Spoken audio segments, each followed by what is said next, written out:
Hello बच्चों।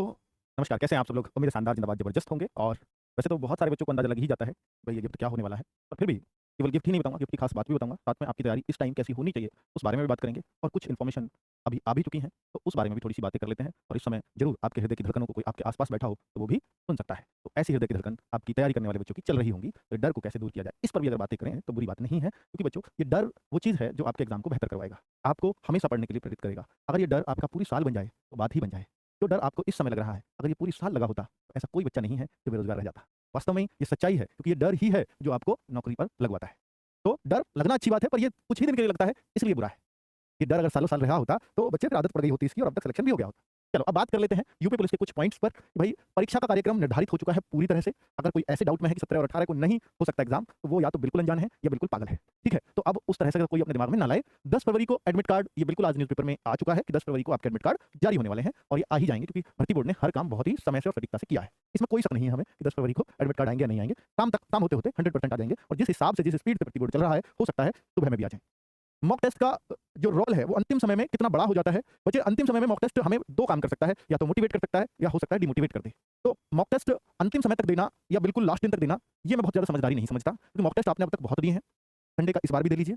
उसके बाद आप हर रोज दिन में 2-2, ऐसे बच्चे डिमांड कर रहे हैं सर दिन में 2-2 मॉक टेस्ट लगा दो, एक-एक दिन छोड़-छोड़ करके दे दो। नहीं, अब उसका बहुत अर्थ नहीं है बच्चों। आपको मिनी मॉक दिए हैं तो वो सबसे बड़ी समझदारी है। उसको अगर आप सब्जेक्ट वाइज़ कर रहे हैं तो बेस्ट है। और मॉक टेस्ट का अब बहुत ज़्यादा चक्कर मत पालो। बस अब देखो कि अपनी रिवीजन में कौन-कौन सी चीज़ें छूटी हुई हैं जिनको मैं पढ़ना चाहता था और जो यूपी पुलिस के लिहाज से बहुत इंपॉर्टेंट हो सकती हैं, उनको। और जो चीज़ आपने पढ़ रखी है, रिवाइज़ नहीं हुई है, तो वो आपके लिए खतरा पैदा करेगी। तो आपका जो पहला उद्देश्य है वो ये होना चाहिए कि मेरी चीज़ें रिवाइज़ हो जाएँ। नई चीज़ें अब मत सीखिए। कोई ये कहता हो कि ये चैप्टर जिसने नहीं पढ़ा है इससे 5 नंबर फँस जाएँगे, इसको पढ़ लीजिए। बिल्कुल भी मत पढ़ना। अगर आप नया पढ़ोगे, नया अगर 4 नंबर के लिए जाना चाहोगे, तो हो सकता है पुराने 10 नंबर को खो दो।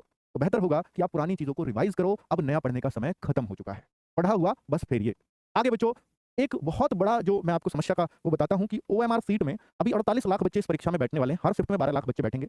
ओएमआर सीट में मैं आपको खुद लिख के दे सकता हूँ इस बात को कि ये जो 40 से ऊपर के 8 लाख कुछ दिख रहे हैं ना, ये ओएमआर सीट ही गलत भर देंगे। और इनमें से मैं ये नहीं कहता कि ये सारे सेलेक्ट नहीं होंगे। 8 लाख में से ऐसा भी हो सकता है कि इनमें भी 1000-2000 ऐसे हों जो सेलेक्ट भी हो जाएँ। वो लोग भी गलत भर देंगे। सिलेक्शन वाले भी। हाँ, अगर आप ये मानते हो कि मैं ओवर स्मार्ट हूँ, मुझे तो बहुत अच्छे से आंसर शीट ओएमआर शीट भरनी आती है, मुझे कोई टेंशन नहीं है, तो देखिए फिर भी आप भूल में हैं, क्योंकि मैंने ऐसे बच्चों को ओएमआर शीट गलत करते देखा है जो सीजीएल के मेंस में बैठ करके सिलेक्शन के इंस्पेक्टर पोस्ट की हकदार हैं, और भाई वहाँ भी वो ओएमआर शीट को गलत भर जाते हैं और जीरो मार्किंग में आ जाते हैं। ऑफलाइन का सबसे बड़ा दर्द यही है कि ओएमआर शीट यहाँ पर गलत भरते ही आपकी जीरो मार्किंग होगी।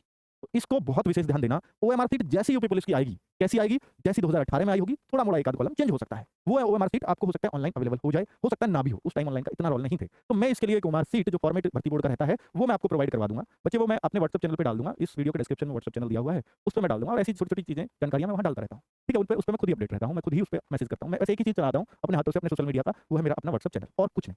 ठीक है? चलिए, तो ओएमआर सीट भरने की प्रैक्टिस अवश्य कर लें। अगर नहीं करी है तो प्लीज़ कर लें। वरना चाहे हर एक बच्चा जो 48 लाख के 48 लाख बैठेंगे, अगर नहीं करेंगे तो दिक्कत हो सकती है आपको। ठीक है? कुछ भी नया कॉलम अगर आप ये सोचते हैं कि आपका कक्ष निरीक्षक बता देगा और कक्ष निरीक्षक से हम पूछ लेंगे, तो वो बिल्कुल, उसको गाइडलाइन होती है कि आप बच्चों की ऐसे हेल्प कर दीजिए अगर उनको नहीं पता है। पर कक्ष निरीक्षक हेल्प नहीं कर पाता। कई बार तो वो ऐसा भी देखा है कि गलत गाइड कर देता है बच्चों को, उसको खुद जानकारी नहीं होती।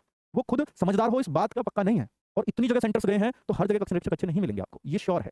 तो बच्चे, आपको मैं सलाह देता हूँ, ओएमआर शीट को बिल्कुल सावधानीपूर्वक 2 मॉक टेस्ट, कम से कम 2 मॉक टेस्ट उस ओएमआर शीट पर जब आपका एडमिट कार्ड आ जाए, उस एडमिट कार्ड से पूरी एंट्री भर करके चेक कर लीजिएगा। एंट्री भरने के लिए 5 मिनट आपको अलग से दिए जा रहे हैं पेपर में इस बार। प्लीज़ सही से भरिएगा। ठीक है? आपके चाहे पेपर के भी, अगर आपके पेपर के भी 2 मिनट उसमें एक्स्ट्रा खर्च हो जाते हैं ओएमआर शीट भरने में, कर दीजिए। क्योंकि बच्चों, वो ओएमआर शीट ही है आपकी यूपी पुलिस के लिए की गई मेहनत, वरना सब बेकार है। कम से कम 2 से 3 मॉक टेस्ट। देखिए, मैं ऑनलाइन वाला टीचर हूँ, लेकिन मैं आपको एक सलाह दूँगा कि आप ऑफलाइन मॉक अवश्य देकर जाएँ, कम से कम 2 या 3। जो बच्चे ऑफलाइन मॉक नहीं दे रहे हैं, उनको बहुत दर्द होने वाला है वहाँ पर। क्यों? ऑनलाइन की जिसको आदत हो गई मोबाइल में देने की, जिसको सिस्टम पे देने की, वो एक दर्द वहाँ फ़ील करोगे कि मेरा टाइम कैसे कम रह गया। कभी मेरे को ऑनलाइन टेस्ट में कभी टाइम कम नहीं पड़ा, क्योंकि ओएमआर शीट भी कुछ समय माँगती है आपसे गोले भरने के लिए। और गोले अगर नहीं भरे हैं ना यहाँ, तो फिर दिक्कत वहाँ आनी तय है। और कई बार तो बच्चों ऐसा हो जाता है, बच्चे ऐसी-ऐसी टेक्निक आज़माते हैं कि 1 से लेकर के 10 तक ऐसे नंबरिंग डली हुई है। और वो पता क्या करते हैं कि पेपर में पहले निशान लगा लो, कोई दिक्कत नहीं, आपका ही पेपर है। लेकिन आप क्या भरते हो? अच्छा, पहले से शुरू कर दिया, ए, बी, सी, डी, पता लगा तीसरा छूट गया, बी, सी, डी, ऐसा क्रम चल रहा है, पूरी ओएमआर शीट गलत है। एक बार गलत भरने के बाद ओएमआर में सब। दूसरा नुकसान सुन लो, एक तो आपकी जीरो मार्किंग में चली जाएगी, एक एंट्री गलत होती है। ऑफलाइन का दूसरा एक पहला नुकसान हो गया कि जीरो मार्किंग, बहुत सारे बच्चे 8 लाख, मैं इतना कह रहा हूँ तब भी 8 लाख कॉपियाँ गलत है। आपको मैं दिखवाऊँगा, न्यूज़पेपर में आई हुई ये बात। ठीक है? इतना समझाने के बाद भी दूसरी सबसे बड़ी गलती ये होगी कि अगर आपने एक बार कोई उत्तर भर दिया, आप उसको चेंज नहीं कर सकते। यहाँ गलत है तो गलत है, क्योंकि पेन से आपको भरना है, कच्ची पेंसिल से तो नहीं भर सकते। तो जब आप पेन से भरेंगे और अगर कोई भी सीरीज आपकी गलत होगी, तो प्लीज़ इसको ऐसे भरिएगा देख करके। मैं तरीका बताता हूँ कि पहले का पहला भर दीजिए, दूसरे का बी, तीसरे का सी। हर बार पेपर की तरफ झाँकिए और पेपर की तरफ भरते रहिए। बेस्ट तरीका ये होता है, कई सारे बच्चे होते हैं पहले पूरा पेपर सॉल्व कर लेंगे और फिर बाद में आंसर शीट भरेंगे लास्ट के 10-15 मिनट में। ऐसा मत करिए, अच्छी प्रैक्टिस नहीं है। बच्चों का अपना-अपना तरीका है। हालाँकि पहले जीएस कर ली तो जीएस के भर दीजिए, हिंदी का कर ली फिर हिंदी के भर दीजिए। तो ये एक अच्छा तरीका ये माना जाता है। दूसरा अच्छा तरीका होता है कि आप जो पहला पेज आपने पूरा सॉल्व कर लिया पेपर का, उसमें अगर आपके 4-5 क्वेश्चंस हैं तो उन पांचों क्वेश्चंस को साथ के साथ भर दीजिए।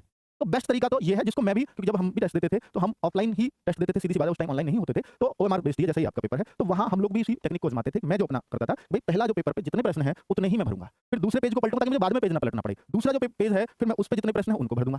पहले पूरा पेज हल कर लो, फिर उसके बाद जो प्रश्न भर दो। ठीक है, कई सारे बच्चे साथ के साथ लगाते रहते हैं, वो अच्छी प्रैक्टिस नहीं है, उसमें आपके कुछ टाइम ज्यादा जाएगा। अगर आप एक पहले का उत्तर मिल गया, साथ के साथ आंसर शीट में भर रहे हैं ओएमआर शीट में, तो वो भी अच्छी प्रैक्टिस नहीं है। ठीक है, तो 2 से 3 ऑफलाइन मॉक टेस्ट ये कैसे देने होते हैं? ऑफलाइन मॉक टेस्ट आपके पास प्रैक्टिस सेट हो, कोई हमारा वाला भी है ऑलरेडी, तो उस वाले को, या आपको कहीं भी ऑफलाइन कोई प्रैक्टिस सेट मिल रहा है, या हम लोग भी पीडीएफ देते हैं अपने मॉक टेस्ट की, उसको निकलवा लीजिए। तो ऐसे मॉक टेस्ट निकलवा कर और अपनी ओएमआर शीट लेकर के उसको करना शुरू कर दीजिए और उसको भर करके टाइम चेक करिए पूरा प्रॉपर। तो अगर ऐसा करते हैं तो एक बेहतरीन बात होगी। बच्चों, ये आज की न्यूज़पेपर की खबर है।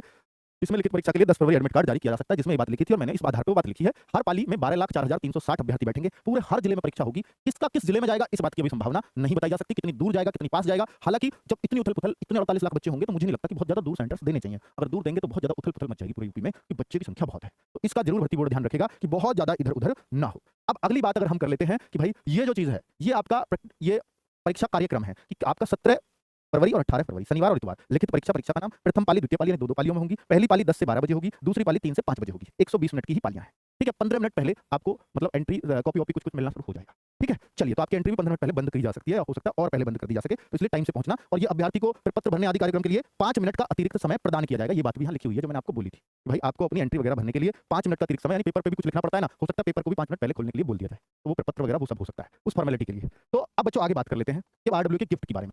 आरडब्ल्यू का जो गिफ्ट है, सबसे शानदार, सबसे जानदार एक ही चीज होती है परीक्षा के अंतिम समय में, जो विद्यार्थियों को, बच्चों को बहुत शानदार एक कॉन्फिडेंस देती है एग्जाम के समय में। और वो सब लोग जानते हैं कि वो क्या है, वो गागर में सागर है। बिल्कुल, इसका मतलब ये होता है, गागर में सागर मुहावरा भी आया था, मैं आपको बता दूं, गागर गागर में सागर। आप समझ लीजिए, ये जो बना लिया आपने, ये गागर है और इसमें आप सागर भर दे रहे हो। बहुत छोटी चीज में आप पूरे सब्जेक्ट को समाहित कर दें, यही हमारी कोशिश है। बहुत छोटे चीज में, यानी एक सिंगल वीडियो में पूरे सब्जेक्ट को हम समाहित करेंगे, ये हमारी कोशिश है। और खास बात गागर में सागर मैं आपको थोड़ी सी बता देता हूं कि भाई गागर में सागर क्यों इतनी फेमस है आरडब्ल्यू की, कि प्रीवियस ईयर के आधार पर बेस्ट एवं अति संभावित प्रश्न कि ये आ सकते हैं। ठीक है, अब तक भर्ती बोर्ड के टेस्ट को देखते हुए ऐसा लगता है कि भैया ये प्रश्न आ सकते हैं, तो उनको हमारे टीचर्स प्रॉपर्ली उसमें डालने का प्रयास करते हैं। 250 प्रश्न हम उसमें देते हैं, लेकिन उसमें समाहित होंगे हजारों प्रश्न। 250 प्रश्न होंगे, मान लीजिए गागर में सागर में ऑब्जेक्टिव टाइप, लेकिन 250 प्रश्न पर टिक लगाने में तो 2 घंटे 1.5 घंटे लगते हैं, लेकिन क्लास जाएगी 6-7 घंटे की। अब 6-7 घंटे जाएगी तो टीचर क्या कर रहा है, वहां पे कोई कहानी तो नहीं करेगा, तो उसमें वो उन सारे प्रश्नों का जिक्र करेगा जो उसके आसपास की चीजें होंगी, ताकि आपका रिवीजन बेस्ट हो सके। तो तैयारी को ये परखता है। आप उन 250 प्रश्न में देख पाएंगे कि भाई एक तो वो पूरे सब्जेक्ट को कवर कर रहे हैं, और जो बाकी बच रही हैं साइड बाय साइड चीजें, तो बाकी टीचर्स कवर कर रहे हैं, क्योंकि हजारों प्रश्न तभी बनते हैं। तो तैयारी, कई सारे बच्चे कहते हैं कि गागर में सागर की पीडीएफ दिलवा दो, पीडीएफ पढ़ लेंगे, पीडीएफ से सिर्फ आपको 250 प्रश्न मिलेंगे, लेकिन टीचर आपको क्या कर रहा है, हजारों प्रश्न दे रहा है उस गागर में सागर के माध्यम से। तो साइड बाय साइड चीजें, जरूरी नहीं है कि जो बोर्ड पे लिखा है 250 प्रश्न उनमें से प्रश्न आएंगे, भाई ये तो पता ही नहीं है ना किसी को, तो टीचर हर संभावित बात का जिक्र वहां करेगा। तो कई बार साइड बाय साइड की चीजों से प्रश्न बनते हैं, जिनको हम बोलते हैं बाद में। ठीक है, तैयारी को परखता है, तो ये आपकी तैयारी को परखेगा, क्योंकि 250 में से आप कितने प्रश्न बना रहे हो, ये आपको परखने के लिए दिया जाता है। और बच्चे, रिवीजन का बेस्ट माध्यम है, क्योंकि आप भी लास्ट टाइम पे क्या चाहते हो कि मेरा पूरे सब्जेक्ट का रिवीजन हो जाए, कैसे करके, कैसे भी करके। तो 6 घंटे में आपको पूरे सब्जेक्ट में टीचर के साथ घूमना होता है।